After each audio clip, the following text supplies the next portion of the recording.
Driving licence 2025 52 देशों के लोग बिना टेस्ट गाड़ी चला सकेंगे। अब नमस्कार, मैं प्रियंका स्वागत करती हूँ आप सभी का यूएई खबर में। यूएई दुनिया के सबसे विविध जनसंख्या वाले देशों में से एक है, जहाँ लगभग 88% आबादी प्रवासियों की है।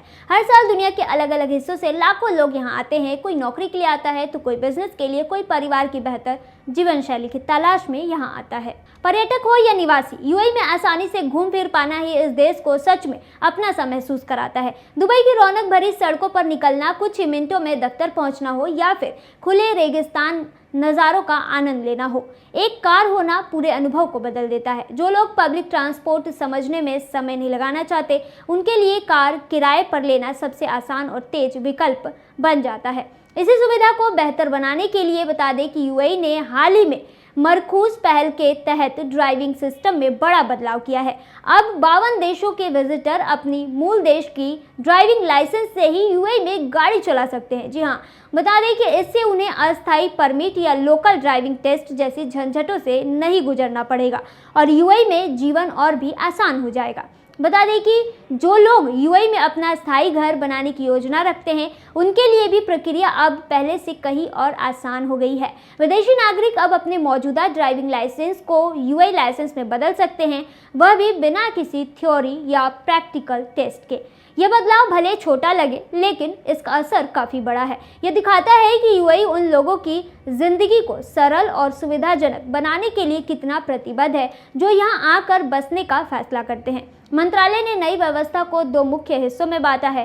पहला है मान्यता यानी कि रिकॉग्नाइजेशन और दूसरा है एक्सचेंज। दोनों प्रक्रियाओं की अपनी अपनी शर्तें हैं, जो इस बात पर निर्भर करती है कि व्यक्ति पर्यटक है या यूएई का निवासी। इससे यह स्पष्ट हो जाता है कि किस श्रेणी में लोग कौन पात्र हैं और पूरा सिस्टम प्रैक्टिकली कैसे काम करता है। तो मान्यता की बात करें तो यह नियम खास तौर पर गैर निवासियों या अस्थायी रूप से यूएई आने वाले पर्यटकों पर लागू होता है। इस नीति के तहत यदि आपके पास अपने देश का वैध यानी वैलिड ड्राइविंग लाइसेंस है, तो आप यूएई में अपने छोटे प्रवास के दौरान बिना अतिरिक्त टेस्ट या लोकल लाइसेंस के कानूनी रूप से गाड़ी चला सकते हैं, बशर्ते आप अस्थायी रूप से बसने के उद्देश्य से देश में न आए हों।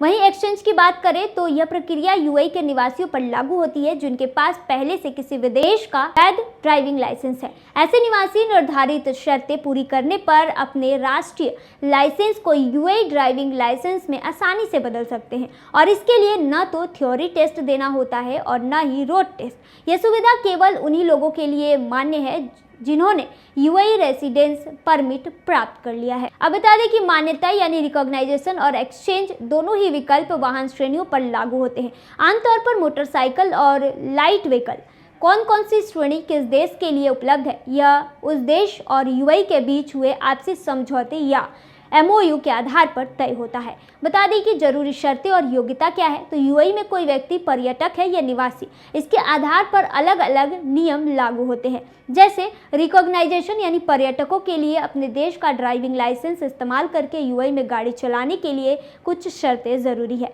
जैसे कि व्यक्ति यूएई में रेसिडेंसी के उद्देश्य से नहीं आया हो, उसके पास अपने देश का वैलिड ड्राइविंग लाइसेंस होना चाहिए, लाइसेंस उसी वाहन श्रेणी को कवर करता हो जैसे मोटरसाइकिल या लाइट व्हीकल।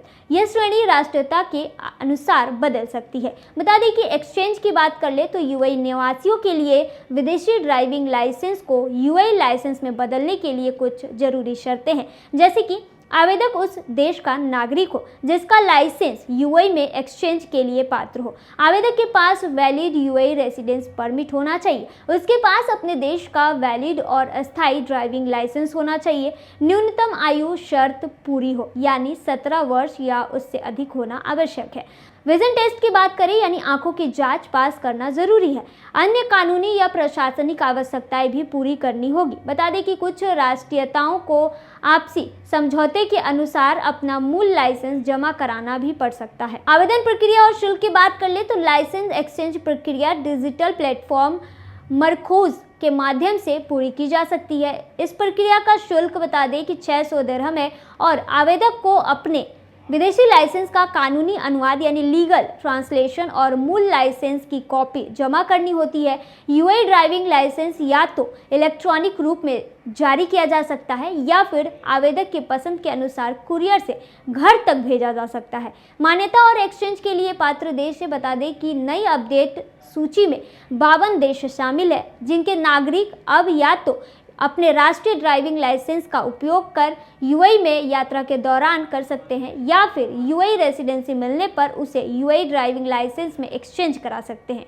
कुछ देश हैं, जैसे बता दें कि एस्टोनिया, अल्बानिया, पुर्तगाल, चीन, Hungary, Greece, Ukraine, Bulgaria, Slovakia, Slovenia, Serbia, Cyprus, Latvia जैसे 52 देश शामिल है इस सूची में। वहीं कुछ महत्वपूर्ण बातें आपको बता दें कि दक्षिण कोरिया के नागरिकों को यूएई में गाड़ी चलाने के लिए यात्रा के दौरान अपने राष्ट्रीय लाइसेंस का उपयोग करने की अनुमति नहीं है।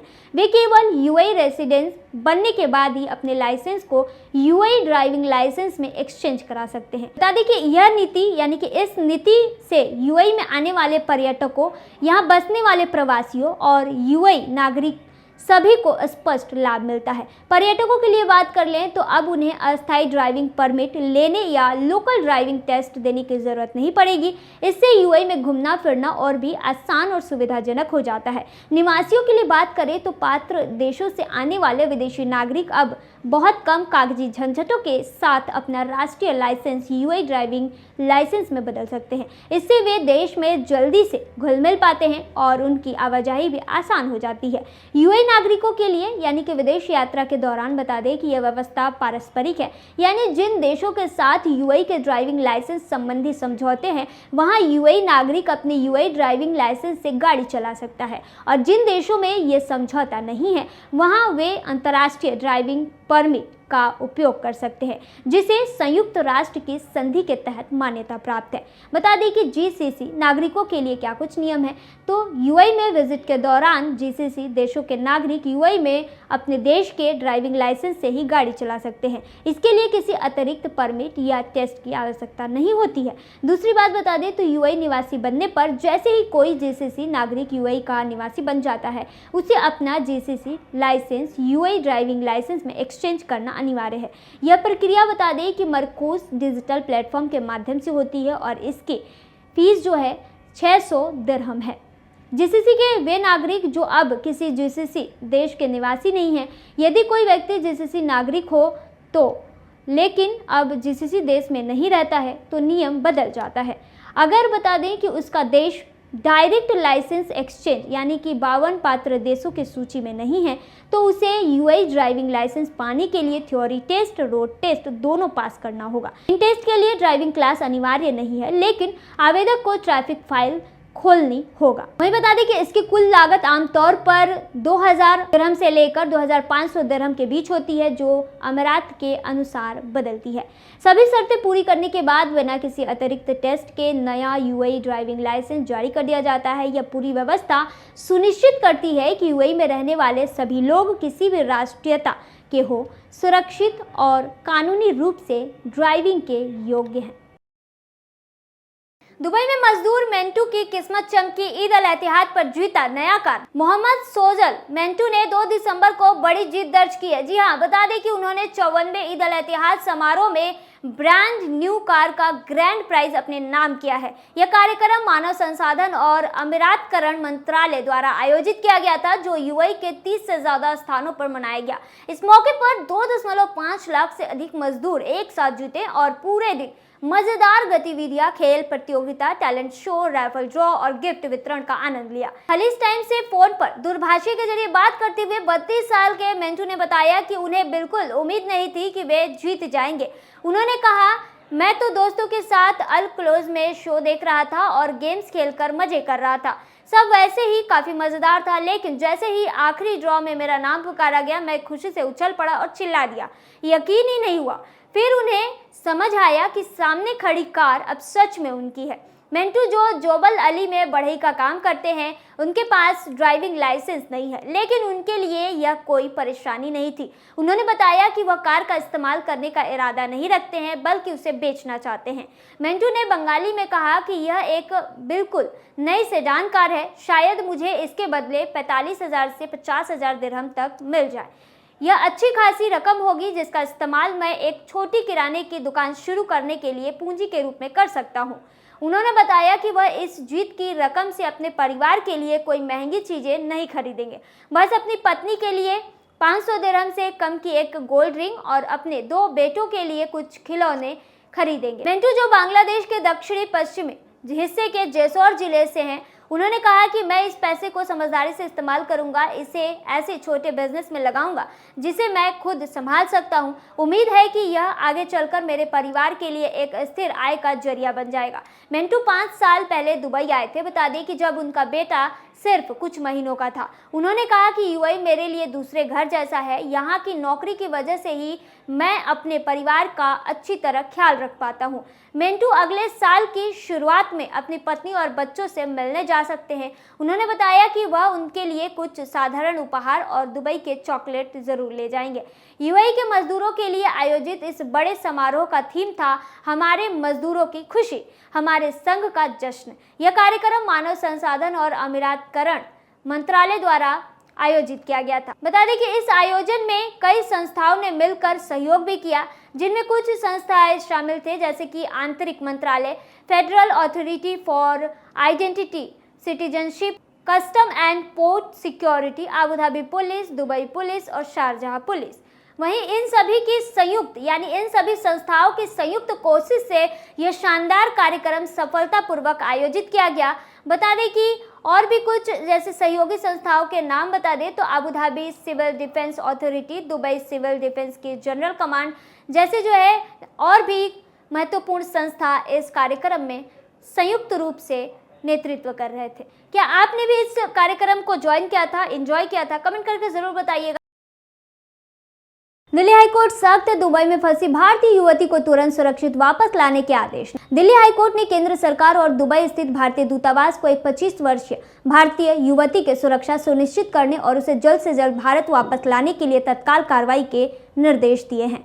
यह युवती एक विदेशी नागरिक द्वारा दुबई में कथित रूप से बंधक बनाकर रखी गई है। बता दें कि दिल्ली हाईकोर्ट में जस्टिस सचिन दत्ता ने आदेश देते हुए कहा कि मामले की गंभीरता को देखते हुए विदेश मंत्रालय और दुबई स्थित भारतीय वाणिज्य दूतावास तुरंत कदम उठाए और युवती की स्थिति की पुष्टि कर उसकी सुरक्षा सुनिश्चित करे। कोर्ट ने अधिकारियों से 2 हफ्ते के भीतर स्टेटस रिपोर्ट दाखिल करने को कहा है। अगली सुनवाई 15 दिसंबर को होगी। बता दें कि दिल्ली हाईकोर्ट में तमिलनाडु की रहने वाली वी थिरुनावुक्करासु ने यह याचिका कोर्ट में दायर किया है। उन्होंने बताया कि उनकी बेटी चेन्नई के एक अस्पताल में नर्स के तौर पर काम करती थी, जहां वह एक विदेशी मरीज से उसकी जान पहचान हुई। बता दें कि उसी व्यक्ति ने उसे दुबई में मेडिकल असिस्टेंट का 1 साल का काम देने का वादा दिया था। बेहतर वेतन का लालच देकर युवती जनवरी 2023 में दुबई चली गई। बता दें कि दिल्ली हाईकोर्ट में दाखिल याचिका में कहा गया है कि कुछ महीनों बाद बेटी से बातचीत कम होने लगी और धीरे धीरे वह भारत लौटने में असमर्थ हो गई। आरोप है कि उस विदेशी व्यक्ति ने युवती का पासपोर्ट और वीज़ा छीन लिया और उसे 2 साल से भारत नहीं आने दिया। पीड़ित पिता ने कोर्ट को बताया कि अक्टूबर में बेटी ने रोते हुए फ़ोन पर बताया कि उसके साथ मारपीट हो रही है और उसे बुनियादी सुविधाएं भी नहीं मिल रही है। उन्होंने अदालत को कुछ तस्वीरें भी दिखाई जिसमें युवती घायल दिखाई दे रही थी। दुबई के भारतीय दूतावास से मांगी थी मदद। बता दें कि दिल्ली हाईकोर्ट में पीड़ित के पिता ने कहा कि नवंबर में दुबई के भारतीय वाणिज्य दूतावास को लिखित शिकायत देकर मदद मांगी थी, लेकिन कोई ठोस कार्रवाई न होते देख उन्होंने कोर्ट का दरवाजा खटखटाया। दिल्ली हाईकोर्ट ने मामले की सुनवाई के लिए 15 दिसंबर की तारीख तय की है। बता दें कि दुबई काम करने गई युवती का अपने माता पिता से संपर्क टूटना और विदेश में मारपीट की शिकायतें सामने आना उन सभी भारतीयों के लिए एक गंभीर चेतावनी है जो गल्फ देशों में नौकरी या बेहतर कमाई के लिए जाते हैं। ऐसे मामलों में सबसे बड़ी समस्या यह होती है कि लोग जल्दबाजी में बिना कंपनी की जांच पड़ताल किए विदेश रवाना हो जाते हैं और वहां पहुंचकर मुश्किल हालात में फंस जाते हैं। इसीलिए बाहर जाने से पहले कंपनी का लाइसेंस, जॉब कॉन्ट्रैक्ट और रहने की व्यवस्था की पूरी जानकारी हासिल करना बेहद जरूरी है। किसी फर्जी एजेंट या अनजान व्यक्ति के भरोसे देश से बाहर जाना खतरनाक साबित हो सकता है। विदेश पहुंचने के बाद परिवार से नियमित संपर्क बनाए रखना, लोकेशन शेयर करना और किसी भी संदिग्ध स्थिति में तुरंत दूतावास या स्थानीय पुलिस से मदद लेना बिल्कुल आवश्यक है। महिलाओं के लिए यह सावधानी और भी महत्वपूर्ण हो जाती है क्योंकि वे अक्सर शोषण या दबाव का आसानी से लक्ष्य बन सकती है। पासपोर्ट, वीज़ा और जॉब डॉक्यूमेंट्स की कॉपी हमेशा परिवार के पास होनी चाहिए ताकि किसी भी आपात स्थिति में तुरंत कार्रवाई की जा सके। यह घटना याद दिलाती है कि विदेश में सुरक्षा आपके जागरूकता और तैयारी पर ही निर्भर करती है। इसीलिए कदम सोच समझ कर उठाइए और किसी भी खतरे के संकेत को हल्के में ना लें। देखते रहिए यूएई खबर। धन्यवाद।